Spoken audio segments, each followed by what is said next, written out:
वंदे तद्गुणनाथे। जी बोलो दिवाली की श्री आदिनाथ भगवान की।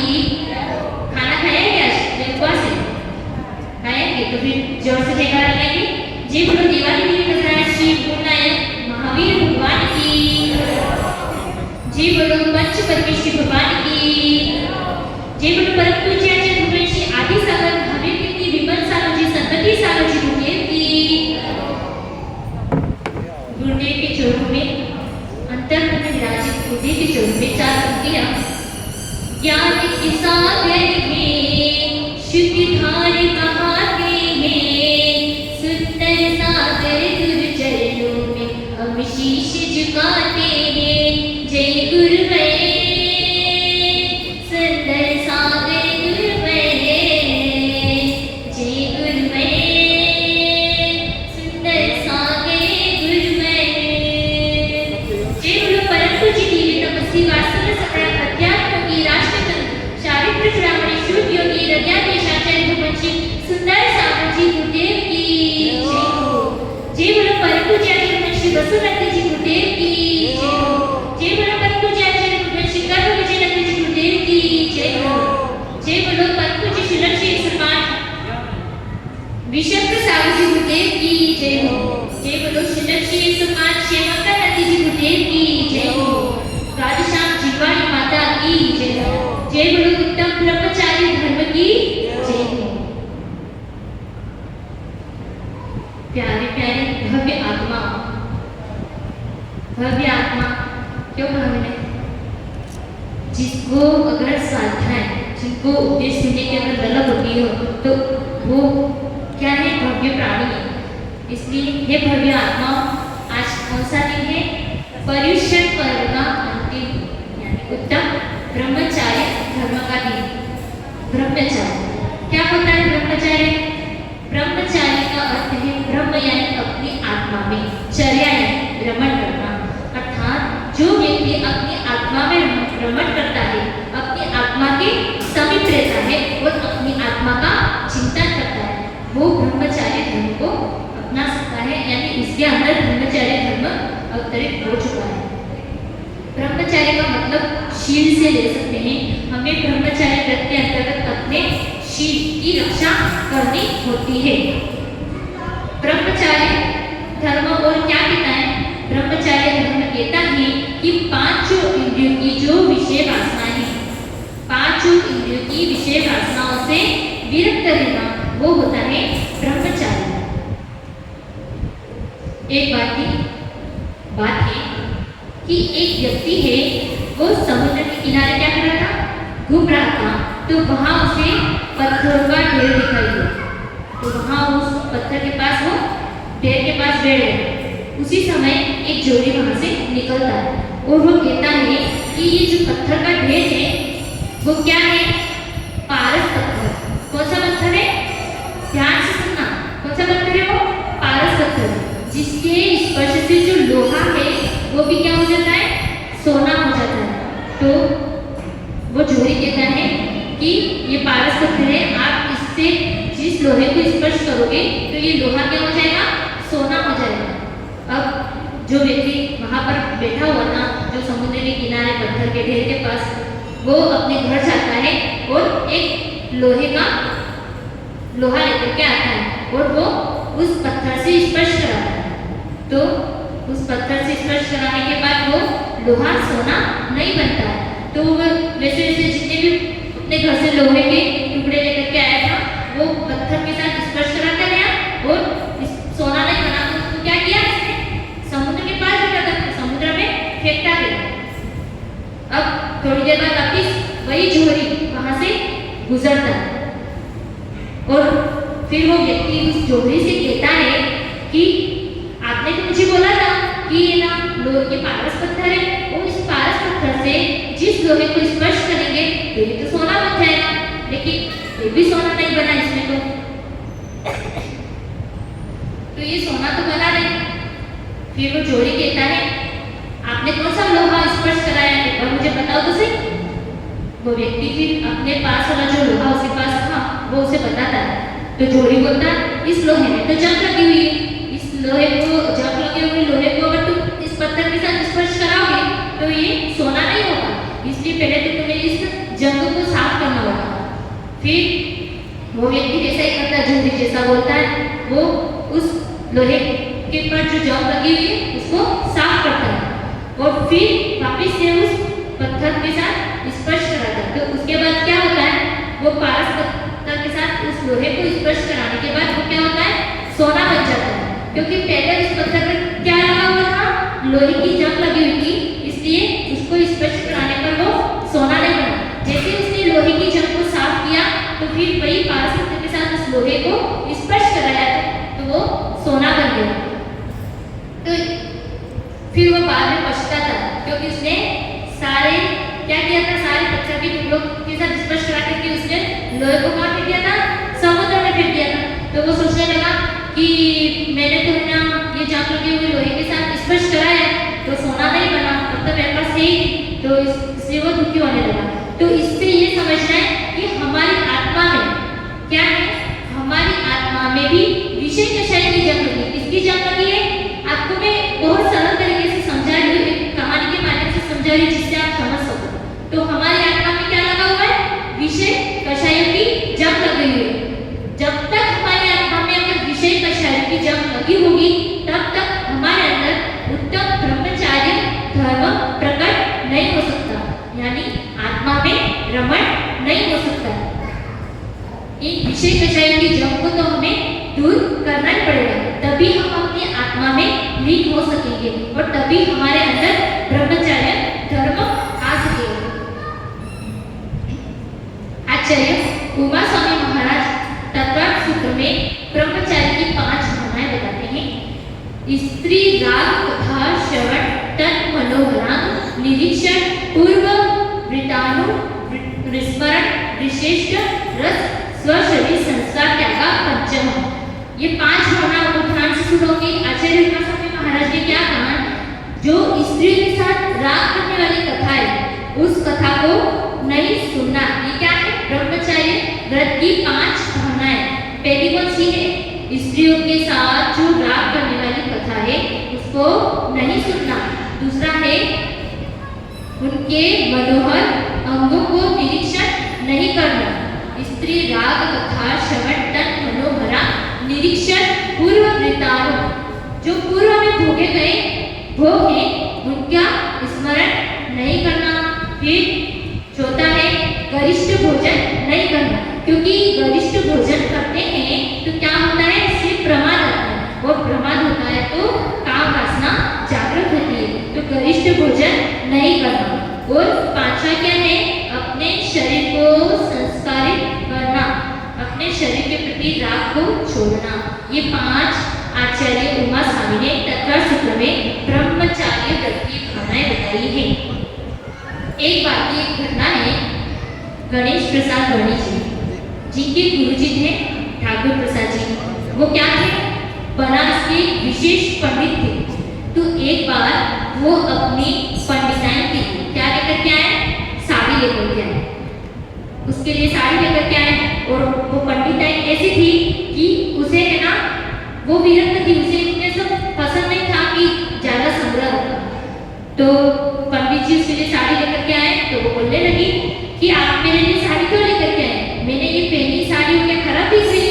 तो पंडित जी बोले, नहीं आपने पहनी वो साड़ी भी अच्छी है, लेकिन आप ये पहनोगी तो इसमें और ज्यादा सुंदर दिखोगी।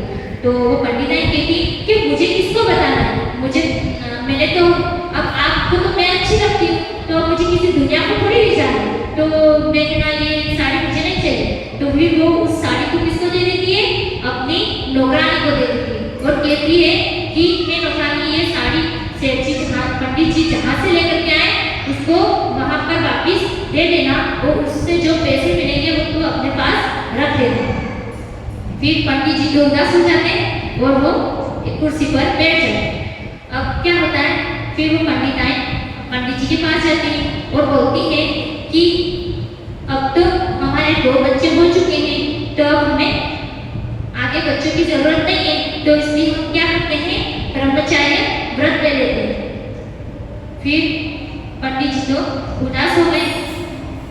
फिर पंडिताइन आई और वो कुछ बोली नहीं और पंडित जी की गोद में जाकर के बैठ गई और बोलने लगी, पिताजी अब तो मैंने ब्रह्मचर्य, जो पंडित की पंडिताइन थी वो क्या बोलने लगी, उनकी गोद में बैठ कर के, पिताजी मैंने तो ब्रह्मचारी व्रत ले लिया, आप भी ब्रह्मचारी व्रत ले लो, ऐसा बोलने लगे। तो पंडित जी तो अवाक रह गए, आश्चर्यचकित हो गए। पंडित जी ने कहा कि मैं इतने सारे शास्त्रों को पढ़ करके जो ज्ञान अर्जन नहीं कर पाया वो तुमने तो मेरी आंखें खोल दी और आज जो काम मुझे करना चाहिए था वो तुमने कर दिया। तो ये होता है ब्रह्मचर्य धर्म की महिमा, ब्रह्मचर्य व्रत की महिमा। व्यक्ति को अपने ब्रह्मचर्य को 9 बारों से सुरक्षा करनी चाहिए। कोई भी ब्रह्मचारी है तो उसको 9 बारों से सुरक्षा करनी चाहिए। स्त्री के आसन पर नहीं बैठना चाहिए, स्त्री की शैया पर नहीं बैठना चाहिए, स्त्रियों से रागजनक वार्तालाप नहीं करना चाहिए, स्त्रियों से रागजनक वार्तालाप नहीं करना चाहिए, भोगों की इच्छा नहीं करनी चाहिए। तो इस प्रकार के 9 बार होते हैं, उससे व्यक्ति को अपने ब्रह्मचर्य धर्म की रक्षा करनी चाहिए उन 9 बारों से। एक गाय की घटना है। मुरेना नाम की एक गाय थी, उसने जब वो गर्भवती हुई तो उसने 2 बच्चों को एक साथ जन्म दिया। फिर उसके बाद उसने उस गाय ने क्या किया, ब्रह्मचारी व्रत ले लिया। तो प्रसव के पश्चात उसको काम इच्छा उत्पन्न नहीं हुई, लेकिन जो गाय जिस मालिक के पास रहती थी तो उन्होंने उसे गर्भवती कराने का बहुत प्रयास किया, लेकिन गाय के अंदर काम इच्छा खत्म हो चुकी थी क्योंकि उसने ब्रह्मचर्य व्रत ले लिया था। अब वो है ना गाय उस मालिक की लड़की थी, उसके सपने में आकर के बोलती है कि मुझे अगर ज्यादा तंग किया, क्योंकि मैंने तो अभी ब्रह्मचर्य व्रत ले लिया, अगर मुझे ज्यादा तंग किया तो मैं कुएं में कूद करके अपनी जान दे दूंगी। ऐसा उसने मालिक के स्वप्न में, मालिक की लड़की के स्वप्न में आकर के उस गाय ने कहा। तो उस मालिक की लड़की ने सुबह अपने घर वालों से कहा कि मुझे गाय सपने में आई थी और उसने मेरे को ऐसा बोला है कि मैंने तो ब्रह्मचर्य व्रत ले लिया है, तो अगर मुझे तंग किया तो मैं कुएं में कूद करके जान दे दूंगी। लेकिन घर वालों ने, उसके जो लड़की के पिताजी थे, उसने उसकी बात की ओर ध्यान नहीं दिया और कुछ सोचा समझा नहीं और प्रयास उस गाय को गर्भवती कराने के लिए प्रयास जारी रखा। आखिर क्या हुआ, फिर वो गाय ने कुएं में कूद करके जान दे दी, कुएं में कूद करके जान दे दी। तो देखो एक तिर्यक्ष प्राणी भी जब तिर्यक्ष जीव भी नियम लेते हैं तो उस नियम का दृढ़ता से पालन करते हैं। ये है ब्रह्मचर्य धर्म की महिमा। हमारा शरीर कैसा है, कैसा है, अपवित्र है, इसमें प्रतिपल मलदार बहते रहते हैं, फिर भी हम क्या करते हैं, इस शरीर से क्या करते हैं, राग करते हैं और इसी शरीर के लालन पालन में हम लगे रहते हैं।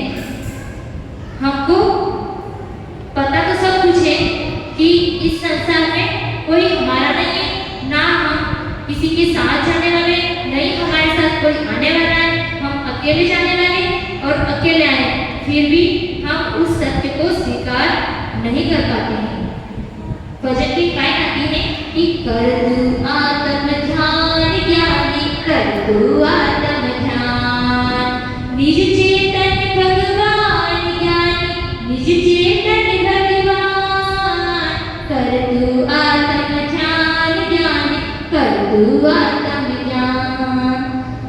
मैं हूँ भिन्न शुद्ध आत्मा, क्या कह रहे, हे आत्मा तू अपनी स्वयं की आत्मा का चिंतन कर तू आत्म ध्यान ज्ञानी, ये ज्ञानी जीव तू अपनी स्वयं की आत्मा का ध्यान कर, स्वयं की आत्मा में रमण कर, क्योंकि अगर तुझे परमात्मा को प्राप्त करना है तो स्वयं की आत्मा में रमण करना होगा।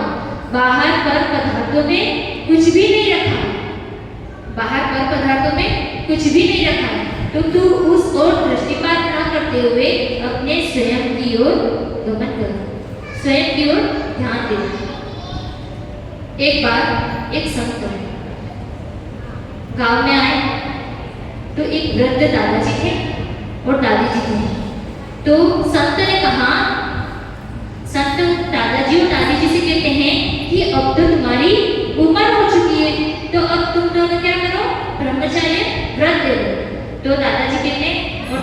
दोनों कहते हैं कि हम कल बताएंगे।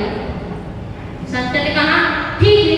फिर दूसरे दिन वो दोनों दादाजी और दादी जी दोनों आते हैं और महाराज जी को श्रीफल चढ़ाते हैं। तो महाराज जी कहते हैं कि मैंने तुम्हें कल कुछ कहा था कि ब्रह्मचर्य व्रत ले लो, तो तुमने क्या सोचा? तो वो दादाजी बोलने लगे कि हे गुरुवर, जब तक मेरे शरीर की राख नहीं हो जाती तब तक तो मैं ब्रह्मचर्य व्रत नहीं ले सकता। फिर दादी जी से पूछा तो दादी जी ने कहा कि जब तक मेरा शरीर भोजन खाता है, अन्न खाता है, तब तक मैं भी ब्रह्मचर्य व्रत नहीं ले सकती। यानी व्यक्ति की तृष्णा इतनी होती है कि बूढ़े हो चुके हैं, 70 साल हो चुके हैं, 60 साल हो चुके हैं, फिर भी ब्रह्मचर्य व्रत नहीं ले सकते। ले सकते हो नहीं ले सकते? 60-70 साल की एज हो चुकी है, अब तो समय कब अंतिम आ जाए पता नहीं। तो हम ब्रह्मचर्य व्रत, ये ब्रह्मचर्य व्रत के समय कि जो भी ब्रह्मचर्य व्रत को लेता है, ब्रह्मचर्य व्रत को धारण करता है, उसके जीवन में अवश्य उसे स्वर्ग की प्राप्ति होती है। अगर वो ब्रह्मचर्य अपने संयम से जीवन जीता, ब्रह्मचर्य व्रत को धारण करके अपना जीवन व्यतीत करता है, तो निश्चित ही उस व्यक्ति का, उस जीव का क्या होता है? कल्याण होता है। लेकिन हमें तो बस संसार के भोग विषय उसी में पड़े रहना है, क्योंकि हम अनादिकाल से क्या करते हैं? यही तो करते हैं और हमें यही करना है। हमें आगे तो बढ़ना है नहीं, क्योंकि हमको कोई कितना भी उपदेश दे, कितना भी जगह ले, लेकिन हमारी आत्मा जगने वाली है नहीं। जब स्वयं के अंदर से जब आवाज आएगी तभी, जब स्वयं के अंदर से जब आवाज आएगी तभी भाव जागृत होते हैं। भले कितना भी उपदेश सुन लो, कितना भी स्वाध्याय करें, लेकिन स्वाध्याय जब पढ़ते हैं तब तो वैराग्य हो जाता है। लेकिन कुछ समय के लिए फिर वापिस अगर संसार के कार्य में लग गए तो सब भूल गए, सब बेकार। यहाँ पे आए, यहाँ पे उपदेश सुना, प्रवचन सुना, यहाँ पे उपदेश सुनने के बाद तो ऐसा लगेगा सही बात है कि ये जो कह रहे हैं वो सही बात है, लेकिन यहाँ से निकले, जस्ट इस डोर से बाहर एंट्री हुई, सब सपाट, एक कान से सुना, दूसरे कान से निकला, यही है। लेकिन मान लो कोई अगर आपसे दो शब्द अगर कोई झगड़ा करके अगर कोई आपसे बोले कि तू तो बेकार है, तू तो ऐसा ही करता है, मेरे साथ हर बार ऐसे ही करता है, ऐसा बोलिए, सामने वाले ने बोल दिया, हो गई झगड़ा और टुकड़े में। उसमें व्यक्ति चुप नहीं रहता है, लेकिन जब धर्म की बात किसी को सिखाई जाती है तो वो व्यक्ति धर्म से कोसों दूर रहता है। मुझसे तो ये नहीं होता, मेरा शरीर साथ नहीं देता, मुझे तो ये प्रॉब्लम है, वो प्रॉब्लम है, बस हम ऐसा गिनाते रहते हैं और हमारा जीवन का अंतिम समय कब आ जाता है और हम कुछ नहीं कर पाते हैं और चले जाते हैं ऐसे ऐसे। तो ब्रह्मचारी धर्म को समझने के लिए हमें क्या करना है? पांचों इंद्रियों की विषयों की वासना से हमें विरक्त होना पड़ेगा, तो ही ब्रह्मचर्य धर्म हमारे अंदर अवतरित हो सकेगा। ऐसे एक बार की घटना है कि एक बुंदेलखंड के राजा छत्रसाल थे, तो वो सबके दुखों को दूर कर देते। तो एक युवती उनसे आकर के बोली कि हे राजन, आप सबके संकट को दूर करते हैं, तो मेरा भी संकट दूर कर दीजिए। महाराज जो छत्रसाल राजा थे उन्होंने कहा कि बोलो क्या संकट है, अवश्य अगर मेरे बस की बात होगी तो मैं दूर करूंगा। तो वो युवती बोली, महाराज मेरी संतान नहीं है और मेरे प्रति इसमें समर्थन नहीं है। तो महाराज बोले, मैं आशीर्वाद देता हूँ तुम्हारे संतान हो जाएगी। तो वो युवती बोली, नहीं नहीं महाराज, आप मेरे अभिप्राय को समझे नहीं, आप कुछ अलग समझे। मैं ऐसा चाहती हूँ कि मुझे आपके जैसा ही पुत्र, सर्वगुण संपन्न पुत्र प्राप्त हो। अब महाराज भी उसकी परिस्थिति को समझ चुके थे, तो महाराज ने कहा, तुमको मेरे जैसा सर्वगुण संपन्न पुत्र चाहिए तो तुम फिर इस पाप को क्यों करती हो? तुम्हें पुत्र पैदा नहीं करना पड़ेगा, मैं तुम्हारा पुत्र बन जाता हूँ। तो ये है ब्रह्मचारी धर्म की महिमा। उस महाराज ने उस युवती के अभिप्राय को समझ लिया और उस युवती के अभिप्राय को समझ लिया और कहा कि तुम्हें पुत्र उत्पन्न करने की आवश्यकता ही क्या है, तुम्हें पुत्र चाहिए तो मैं तुम्हारा पुत्र बन जाता हूँ। तो अगर धर्म को समझे तो देखो बहुत अच्छे से उन्होंने महाराज ने उसके अभिप्राय को समझ करके उसे सांत्वना प्रदान की, मैं तुम्हारा पुत्र बन जाता हूँ।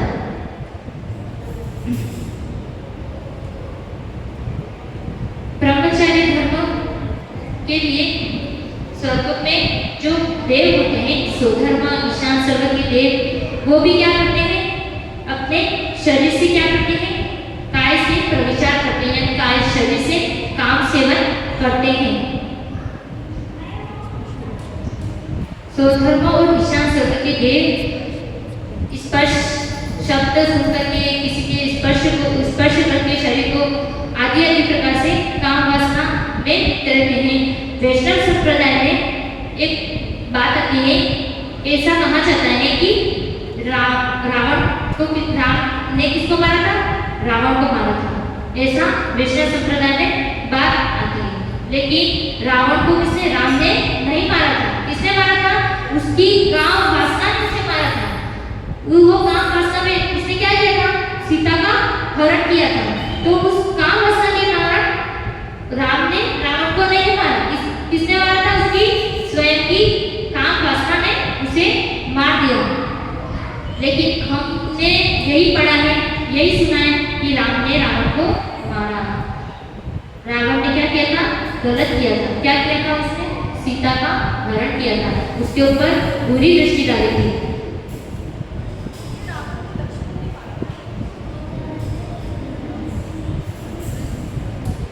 तो मैं क्या कह रही थी,